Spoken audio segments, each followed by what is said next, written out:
What's going on, guys? MC back here for another FIFA trading investing video. And guys, this one is a pretty big one because they have changed. They have listened. FIFA was like, okay, the community is really mad about these players, this player list. We have to change it. So this leak has been correct all the way through. Muriel, Buffal, all correct. They got Jordi Alba right. They got this guy right. But FIFA switched out Bakambu for Virgil van Dijk, which is really massive because that means the rest of the list may be accurate but may be changed. So adding in another BPL center back makes Koscielny risky and makes another thing that I was hoping they might do, and that would be swap in Bailly instead of Felipe Luis because Bailly is number 3. But them taking out Bakambu and putting in a different player is massive because Bakambu already had an inform and was worth a solid amount, and adding in Virgil van Dijk, whose card looks pretty nice for costing about 80, 90k. I think 80k when I last checked for the SBC is pretty big. But just the overall fact that FIFA has changed this, that was leaked, means that down the road, Paulinho, Henderson, Musa, Munier, Konoplyanka, Ibra, like, you don't know what they'll be doing going forward. So I think that really does spice up Footmas quite a bit. It really brings back in the hype into it because a lot of people thought it was boring just because the leak came out so early. But just that one change makes it questionable, and like, hopefully they have at least one change per set is my guess. Obviously they don't want to change too much, but I could definitely see them changing out one of those 3. And just really mixing up the Footmas promotion since this leak happened, which I think is really cool. I'm glad that EA listened to us, but I do think we need to move over into the investments and what we're doing with cards, especially with what could be happening coming up. So I'll let you guys know in that section. Okay, guys, so we are here on the Footmas page with all the SBCs on them. And as you can see, the Virgil van Dijk one is here. And if you take a look at the card stats, it looks pretty nice. I think we should even go over here, and instead of looking at Dante, which I was going to talk about him and Miranda and how their prices have gone up, I think we can talk about this stuff real quick. Like, their prices stayed pretty like similar throughout the day. It's gone down a little bit. It was up to about 33. It's now down to like 22. I think it might go down a little bit more. But I don't know quite so much was the perfect call for these because obviously I picked them all up for about 15k on bid. They're all up about 8k per card, which is obviously nice profit if you have 10 or 20 of them. That's 80k per 10, which makes it 160k off my Mirandas. And then Dante's the same thing, where we were able to pick them up for, I picked most of mine up for 19 to 20k. And now they're all the way up to what was 30. They're up to 28. I think I'll still continue to hold on to these until if an icon drops this Thursday, because you still don't know if it's going to be this Thursday or next Thursday, but it's going to be one of these Thursdays. There will be a prime icon. So I'm thinking I might sell, or no, I might keep my Mirandas for that icon SBC, because you know 86s will be like required for the icon SBCs. They always are at some stage because of just how high or low the requirements go. It just comes down to if the icon is very sought after, or like just in general if it's wanted by like the community. I think will be up to EA if they want to put in the Hullet Vieira. If it is Vieira, I was looking at it and how his like top card costs just under 2 million coins.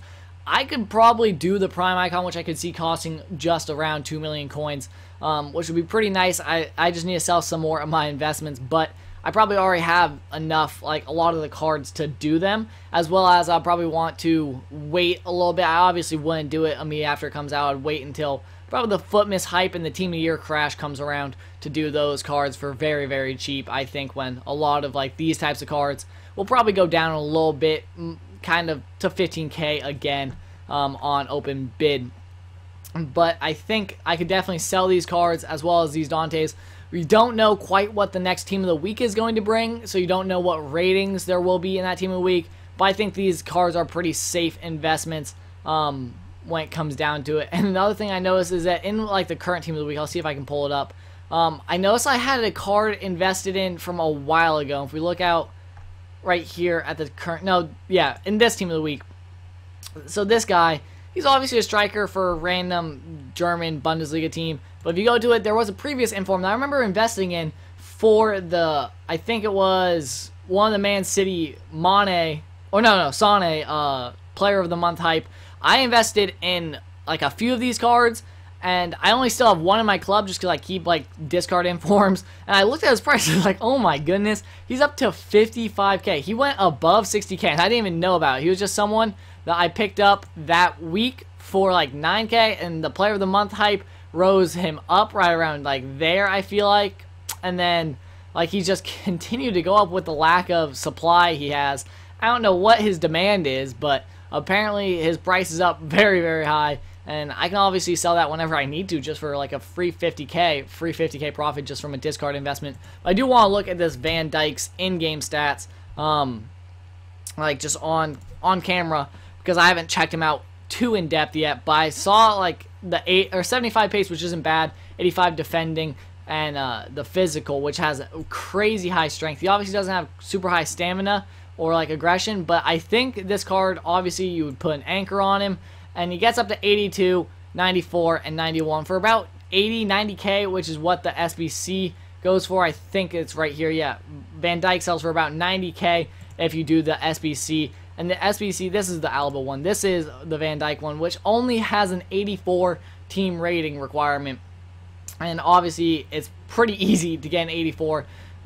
Just in general, I think that is an easy SBC. It costs about 85k right now, which is considering it. Like, I would definitely consider it if he had better links. If like that was a Koscielny card that cost that much, I might do it just because he would get like a link to Bakayoko or whatever. Especially if it was Bai. If Bai got Futmas card, I would guarantee that I would do that, just because it gets the link to the best goalkeeper in the game, which is De Gea, until the Buffon team of the year comes along. But for the time being, my Mirandas, Dantes, Raphaels, Cruces, those types of cards, not like my Higuains and such, haven't gone up as much. Like, I picked up my Higuains for about 55, but in general, all these cards are kind of just sitting around this 4.5k range. That 4k and 4.2 are just outlier prices, I feel like.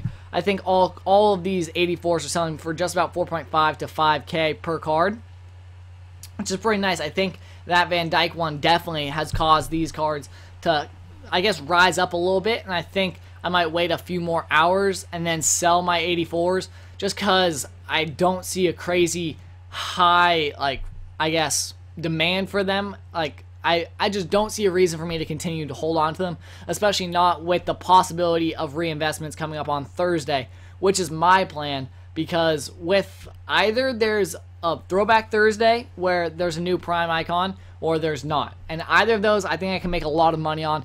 If there is, there'll be like a mass amount of rise to those cards, similar how when Thierry Henry went up, like all those cards jolted from 60k or 65k up to about 80. Then they crashed down below 60 again. So I think I'll probably sell all my cards in that hype and then rebuy, and then if there isn't, then there'll be a massive amount of panic selling for those 88s, 89s, 90s. And if we look at like the 87s also, if there's panic selling of those, I'd love to repick them up, because I picked up some Iniestas and Piqués planning on doing the Alba SBC for all under like 25k. I picked them up for like 22, 23 on bid, which was nice. Those are up about 10k per card. So like in general, I might just sell those now because they might be required for the Alba SBC, and then like these cards need to drop a little bit more for me to go back in on them, because currently they're way too high for me to be like investing and making money, like 35, and they're up to about 41, I would say, is their selling price. So obviously if there is no icon SBC, they will definitely crash back down in price, which will be really nice to me go and invest, because I can guarantee there'll be an icon SBC one of these Thursdays, and if it's not this one, then it's obviously the next one. And if it's Christmas time, they're going to want to put a massive player, because so many new people are getting the game, so many new people want to open up packs to open that guy. That's why I think it'll be next week after Christmas, because they know how much money they'll be able to make from people spending their PSN, Xbox gift cards and such on packs and stuff to try and pack like a Prime Hullet, a Prime R9, Ronaldinho, Vieira, any of those guys. I've seen the speculation of them getting an R9 and Ronaldinho because of El Clasico coming up, which I could see, but I doubt it. you never know with EA or what they're going to do, but I can only hope that they'll put in a really, really good, like, prime icon, or at least one or two in that next set of them to make these cards prices go up so people want to open up packs and get these cards and sell them all for just massive amounts of coins. But in general, either way, I hope to free up coins by probably selling my 84s and probably even my 85s, because this Van Dijk one, I think this card is good enough for people to want to go out and get it, as well as, like, it's just like the requirements for it make it very easy and makes it so people are going to be using a lot of 84s and a few 85s to try and get it done. And this Jordi Alba is a nice card. Is a very nice card in general. Like, I would love to have it, but I think if I'm going to be spending 200k on a fullback, especially a left back from La Liga, I think I'll wait until Team of the Year comes out and I can pick up Marcelo, which will definitely have better stats than this, and shooting, passing, and then physical will be way higher, as well as, like, they'll still get the Real Madrid links. Like, instead of the Spanish link, I can just get the strong link into Ramos at center back, which will be very nice for like 400k, 200k more for a Team of the Year instead of a Footmas card that's untradeable. Obviously, I am going to go with the Team of the Year. So that's why I don't think I'll do this anymore. I think I might sell a few of my investments, like my 87s, I think, of Iniesta and Piqué. But I think I'll hold on to my 90s just because they've not risen enough. I want to sell those in the hype as soon as the prime icon SBCs come out, and then from there, just go about things. But I'm obviously very happy that they added in Van Dijk instead of Bakambu from the leak, just because, one, Van Dijk is, like, obviously, like, since it's a shot card, no one was expecting it. People may want to do it. People are obviously going to be spending coins. And just in general, like, I really do like it because it means it adds more hype into the Footmas period, because you don't know who they're going to change out in the next ones. You can't plan ahead as much, and obviously it'll just be a lot more fun in general. I do hope to pick up some more of these if they drop, if there's no prime icons, or if they, like, go up massively, which I could definitely expect. I'll sell mine and just go from there. Like, I'm not going to complain no matter what they do this Thursday, because I should be able to make some money off of it. But I do hope you guys are also happy about them changing the Footmas. I think I want to load this thing back up. But I hope you guys are happy as well that they did change out Bakambu for Van Dijk for two reasons. One, because Van Dijk is wanted, and, like, obviously the hype for short term, you could sell it. But for the long term, the duration of Footmas, it'll be a lot more fun to take part in and go with that and just have fun. Also, I hope they take out this Buffon, add in De Gea, because Buffon's going to get the Team of the Year. Just toss in a little De Gea or someone else, like, I don't know, Courtois, or just mix it up. Add in some more goalkeepers for us to do, because most goalkeepers are those low numbers. Add in Bailly for number 3. You never know. Now that they've changed out one player, they can change out more, which just adds in the hype to Footmas. But I hope you guys did enjoy. Subscribe if you're new. Leave a like if this does help you. If you agree, let me know in the comments. And I'll check you next time. Peace. Yo, Percocet, Miley Percocet.